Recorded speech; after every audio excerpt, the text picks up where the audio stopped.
Pour terminer, j'aimerais évoquer une question que l'on aborde peu, qui devrait pourtant nous indigner et même provoquer chez nous, et même provoquer en notre sein une réforme. Lorsque l'on va présenter des condoléances, on a parfois l'impression d'assister à un mariage, n'est-ce pas?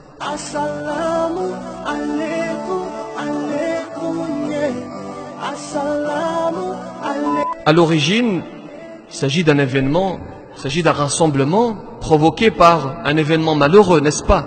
Il s'agit d'entourer, comme je vous l'ai dit au cours de ce prêche, il s'agit d'entourer quelqu'un qui souffre, qui a perdu un proche.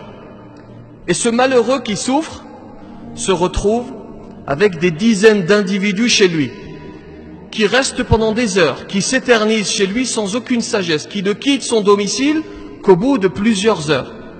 Il se retrouve, ce malheureux, avec des gens qui rient à gorge déployée, qui se racontent des blagues, qui n'ont aucun respect, ni pour cette personne qui souffre, ni pour le défunt. Et cerise sur le gâteau, et je ne blague pas, ce malheureux qui souffre se retrouve à devoir faire appel à un traiteur pour nourrir l'appétit vorace de ses visiteurs. Vous imaginez, mettons-nous juste un instant à la place de cette famille, de cet homme, de cette femme. Tu viens de perdre quelqu'un qui t'est cher. Tu es dans la souffrance, tu es dans la douleur. Ton esprit est occupé d'abord par cette souffrance, par le fait d'invoquer en sa faveur, par les préparatifs pour les funérailles. Et à côté de cela, tu dois te soucier de dizaines de personnes qui débarquent chez toi et pour lesquelles tu dois préparer à manger, pour lesquelles tu dois te mobiliser, ranger ta maison, préparer ta maison, etc. Est-ce qu'il ne faut pas mettre un petit peu de sagesse dans cela? J'ai lu un texte écrit par une sœur il y a quelque temps, que j'ai trouvé pertinent, qui raconte bien ceci. Cette sœur est dans le domaine, il me semble qu'elle elle est dans le domaine, elle est traiteur, je crois. Et elle raconte bien ceci.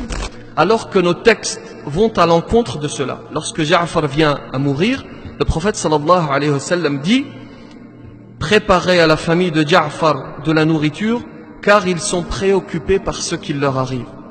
Chers musulmans, il faut nous réformer. Soyons acteurs de ce changement, soyons acteurs de cette réforme en commençant par nous-mêmes, en commençant par ceux qui nous sont, celles et ceux qui nous sont proches, en appliquant, en diffusant le message que vous venez d'entendre et surtout en l'appliquant. Qu'Allah tabaraka wa ta'ala nous fasse miséricorde, qu'Allah tabaraka wa ta'ala nous accorde la sagesse qui nous manque cruellement, qu'Allah tabaraka wa ta'ala fasse miséricorde à nos proches. Assalamu alaikum, alaikum, yeah. Assalamu